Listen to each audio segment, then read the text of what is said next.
One of you is guilty and you know it.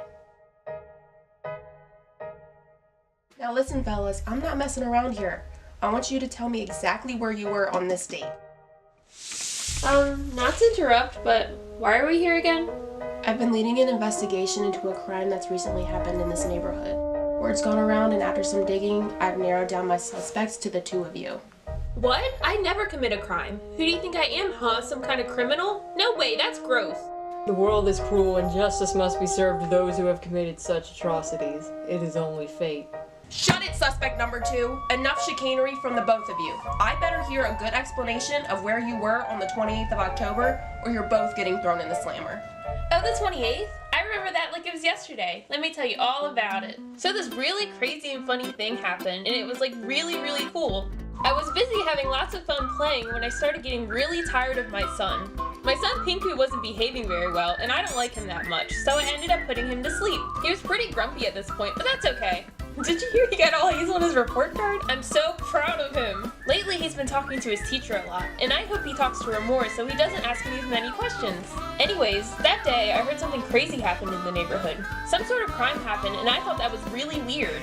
I looked outside, and I found my poor little innocent baby boy on the ground, and I wondered how that silly little guy managed to get outside like that. So after that, I went back inside and kept playing until I was too tired and I went to sleep. Alright. That's a nice little story, but I need a little bit more information than that. Did you just, leave your kid on the ground? I plead the fifth. Alright, yeah, fine. That sounds great. Anyways, suspect 2, you were heard to be seen around the scene of the crime that day. What's your recount of what happened? There are two truths to this world. The reality in which you create, and the reality in which others hand to you.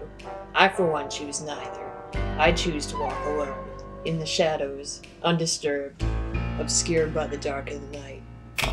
This world is only black and white.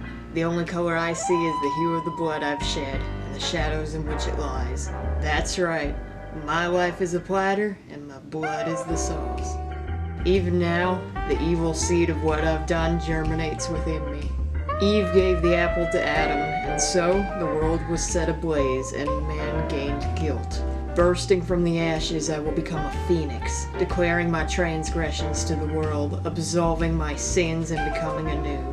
I drown in my own guilt as my mind spirals into a constant hellish cyclone of agony and torment. However, if these constant reminders of my sins make up only a fraction of what I deserve for the atrocities I've committed, then so be it.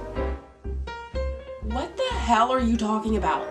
The sins on my conscience can no longer be absolved. I will face the justice of God and confront the consequences of my wretched impact on this world. Dude, you're acting like you just killed someone or something. We just need more info on the kid. Kid? What kid? So wait, we're not being accused of manslaughter? What? No, this is a child endangerment case. Someone reported finding a child outside, but no one was murdered at all in this case. Suspect 2, do you have a kid? Not anymore. Well, I sure as hell don't have a kid, and neither do you. So the only other person I know in this room who has a kid is... Suspect 1? Alright, fine, you pushed me hard enough and now I'm forced to admit it. Yes, I threw Pinku out the window. Ever since that mistake of a child entered my house, I haven't slept in months. You're lucky I didn't strangle that thing. Throwing him out the window was the best decision I ever made. That menace of a child deserved what he got. I could have sworn a fall from that height would have managed to take him out for good, but apparently that little brat ratted me out. If it weren't for him, I wouldn't even be here. I'd be living it up in some sunny vacation home by the beach. But no, because of him, I'm probably getting thrown into jail by the time this is over. Dude, he's been in therapy for weeks because of that. Started drinking and now he's joining rehab. He's been in a really tough patch. From my research, he's not even a kid. He's just some depressed stuffed flamingo. Well, can you even blame me for why I did it? His face was really annoying to look at. I mean, just look at him. The thing is pathetic.